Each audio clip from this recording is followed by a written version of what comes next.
Eu acabei de chegar do cinema e aí eu postei uma foto lá nos stories falando que eu tinha assistido Barbie e, obviamente, a pergunta mais feita essa noite, além de por que você não faz MBA, foi o que você achou do filme da Barbie? E o filme da Barbie é bem mais profundo do que parece, né? Apesar de ser o filme da Barbie, no final das contas, ele não é um filme sobre a Barbie.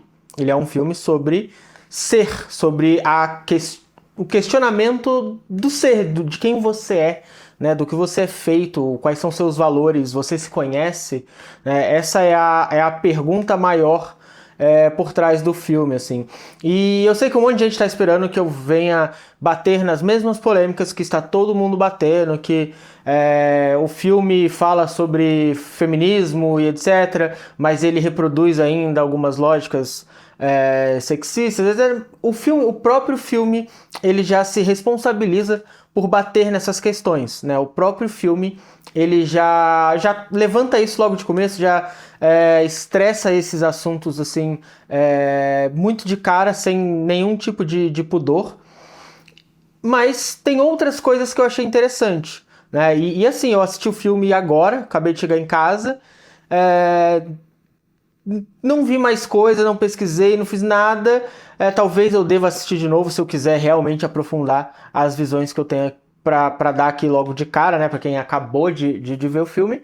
Mas eu acho que tem algumas coisas interessantes lá pra gente dar uma olhada ali.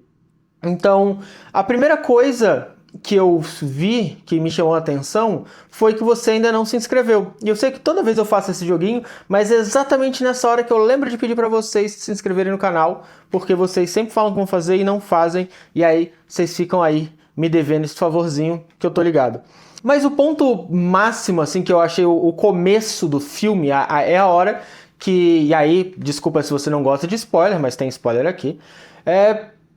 A primeira coisa que acontece é quando tá tendo uma festa, logo depois de apresentar o universo da Barbie, né? O filme apresenta aquele universo perfeito, onde as coisas são perfeitas, onde tudo é perfeito, onde não existe nenhum tipo de questionamento sobre o ser, né? Onde parece que o mundo é perfeito, o mundo é ideal.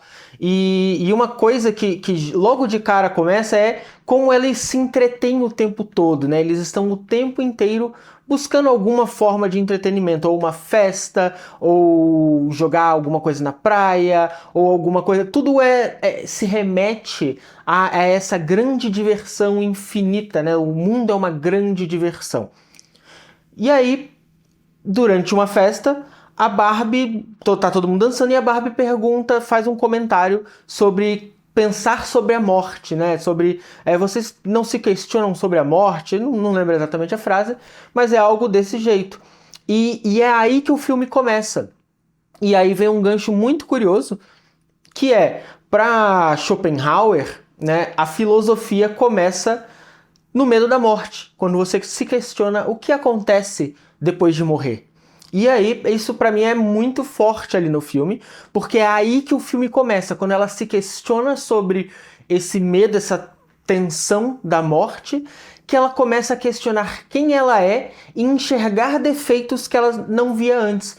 Então o mundo dela passa a não ser mais perfeito, a não ser mais incrivelmente plástico, para ser um mundo onde as coisas ruins acontecem. Então, ela toma banho, o banho tá frio, ela vai beber algo, é amargo, o pé dela dói, vira um pé chato. Então, tudo ali surge, toda essa observação do ser surge quando ela questiona o momento da morte. E isso, obviamente, entra em contraste com o momento anterior, que era aquele momento de diversão, de lazer, de puro entretenimento, que aí também entra na obra do Ernest Becker, que é A Negação da Morte, onde você aprende que a gente busca todas essas formas de entretenimento, diversão e fuga da realidade para a gente não precisar encarar a dor da morte, a dor de morrer, de saber que em algum momento a nossa vida vai chegar ao fim. Então, quando esse momento do lazer cessa por um segundo e a Barbie questiona a morte, é onde ela decide investigar o mundo, os problemas do mundo, e ela vem para o mundo real, né? E aí vem todo esse questionamento do dualismo, que quando Platão vai discutir a morte, a primeira coisa que surge é o dualismo. A gente é o nosso corpo, a gente tem uma alma, nós somos a nossa alma ou nós somos uma alma e temos um corpo, né? Essa questão, essa divisão da alma, do corpo e alma, e do espírito, alma, chame como quiser. E aí esse questionamento surge quando ela entende que os problemas que acontecem com ela acontecem porque ela não é uma pessoa, ela é a representação de uma pessoa, que é a pessoa que brinca com ela, que projeta nela as coisas que estão acontecendo com ela. Então as dores que ela sente são as dores de uma outra pessoa que ela precisa descobrir quem é essa pessoa. E aí entra nessa questão também muito platônica, mas que a gente vai ver aí em Schopenhauer, que é do mundo como uma representação. Que ela não acessa o mundo diretamente, ela acessa o mundo através da percepção que ela tem do mundo, né? Você nunca acessa o mundo diretamente. Você tem a lente da sua percepção, a lente da cultura, a lente do que você sabe, a lente das suas experiências, dos seus sentidos, que isso filtra o que é o mundo e o que você acessa é só essa interpretação.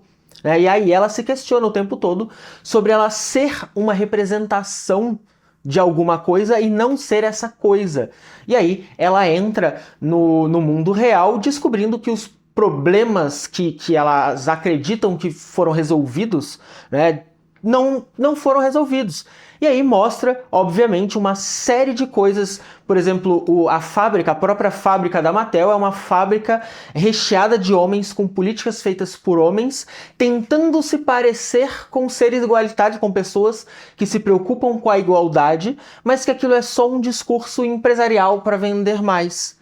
E todo esse questionamento vai se desenvolvendo nessa questão de descobrir quem ela realmente é, né? Por que esse mundo está desse jeito, sendo que para elas o mundo era perfeito, onde as mulheres podem ser qualquer coisa, e aí ela descobre que não, que existe essa venda da ideia de que esses problemas foram resolvidos e que são sustentados como discursos fortes, puramente comerciais. E aí todo mundo acredita que resolveu, que está sendo feita alguma coisa, enquanto na realidade as coisas não mudam.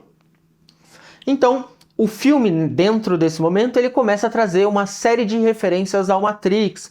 Então a questão de conhecer a verdade, né? de buscar o desconforto e conhecer a verdade, ou permanecer ali dentro da ilusão com um mundo perfeito que não é também o mundo verdadeiro. Ele é perfeito, mas ele não é a realidade. E aí entra em Sartre também, que é essa questão da busca da verdade em relação à aceitação do mundo e tudo. E aí vai se aprofundando, tem muitas cenas que lembram Matrix, a cena de perseguição no escritório, a cena de escolher a pílula azul ou a pílula vermelha.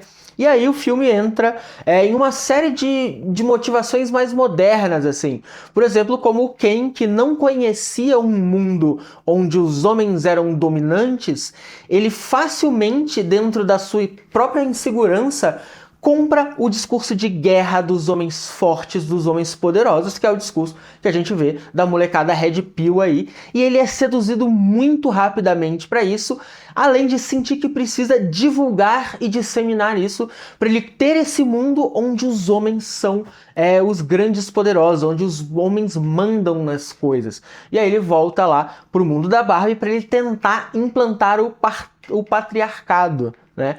E todas essas discussões filosóficas, em algum grau mais raso e outros até mais profundos, elas acontecem ali ao longo do filme. Então, o que eu trago para mim de percepção do filme é que ele é um filme que, se você for um pouco além do que ele propõe dessa ideia do mulher, igualdade e tal, essas coisas todas, a polêmica primária que a gente está vendo ali, você também vê uns questionamentos ali, onde tudo caminha para essa questão do quem sou eu, que no final, e aí eu tô dando spoiler, já avisei, no final, o próprio Ken, que montou um mundo que ia dominar o mundo da Barbie ali, pelo patriarcado, ele se resolve no momento onde ele entende que ele é o Ken e que ele tem uma personalidade também e que ele também pode ser quem ele é, além desses estereótipos masculinos exagerados. E nesse momento é onde ele se liberta, no momento onde todos se reconhecem como seres com características individuais e muito específicas, é o momento onde eles se libertam. Alguns deles, por exemplo, que estavam super machões, eles começam a demonstrar alguns comportamentos de estereótipo gay, algumas coisas assim, que você vê que existe um ciclo de aceitação de quem a pessoa é e não dessa busca por projetar uma força, a partir dessa vulnerabilidade, dessa fragilidade que ele sente, ele precisa projetar uma força que cubra isso, né? O Ken, ao longo os Kens, né, na verdade, ao longo do filme todo, eles demonstram uma série de inseguranças e busca de artifícios, né, conflitos entre si, conflitos com as próprias Barbies e uma série de maquiagens para parecer que eles são fortes, que eles não choram, que eles são batalhadores incríveis. E aí no momento em que eles entendem quem eles são, eles entendem também que eles não precisam mais vestir aquela fantasia de seres dominantes e simplesmente viverem como eles querem, serem amigos das Barbies, viver entre eles de alguma forma pacífica e tudo mais. Então, o filme traz esse questionamento do ser, né, de questionar a própria existência a partir lá do comecinho da descoberta do medo da morte. Então, para mim, eu que, falo de filosofia, estudo filosofia, faço faculdade de filosofia, é um ponto muito interessante de se trazer do filme, assim. Então, eu acho que isso é o mais interessante que foi pra mim. E eu confesso que eu dormi um pedação lá do filme, do meio pro fim ali, eu dormi umas 2 partes lá, mas essa é a percepção que eu trago aqui do filme. Eu sempre durmo nos filmes, desculpa gente, foi mal. Mas essa é uma percepção interessante que eu vi no filme, e aí não sei se já tem alguém falando pra mim isso, provavelmente vai ter, mas é o que eu achei de muito legal aí, e é a percepção que eu queria que vocês olhassem quando fossem assistir o filme, reparassem nesses elementos filosóficos que surgem aí dentro do filme. Até o próprio comecinho do filme lá é uma reprodução da cena do monolito do 2001. Eu acho que até o Demore fala dessa cena no texto que ele soltou lá. Mas também é uma cena representando uma mudança do mundo, né? Onde as meninas param de brincar de bonecas para aprender a ser mãe e começam a brincar de bonecas que trazem novas possibilidades de ser enfermeira, de ser médica, de ser jornalista, de ser o que elas quiserem. E aí ele faz isso, assim como lá no 2001 Odisseia do Espaço, marca o começo da humanidade a partir de um gesto de violência. A menina quebra a boneca, que é um bebê, né? É uma cena bem violenta feita para chocar. Eu imagino que os conservadores ficaram ali chocadíssimos com isso, mas é uma cena de uma criança batendo uma boneca, quebrando uma boneca, para marcar esse começo de uma nova era das mulheres e das brincadeiras de boneca aí. Desculpa todo esse embolar da minha língua aí. Mas o que eu trago é isso. Eu acho que é um filme interessante, eu acho que vale a pena ver, foi uma experiência muito legal.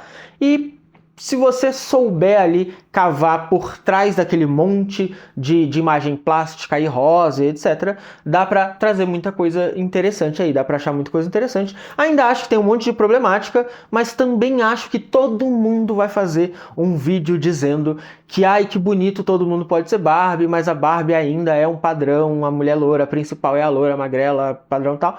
E todo mundo vai falar isso, paciência, não era isso que eu queria trazer como minha percepção, o que me chamou a atenção nesse filme. Se você gostou desse vídeo, curte, compartilha, se inscreve no canal, me ajuda e amanhã tem mais vídeo aqui no canal. Valeu? Muito obrigado, falou!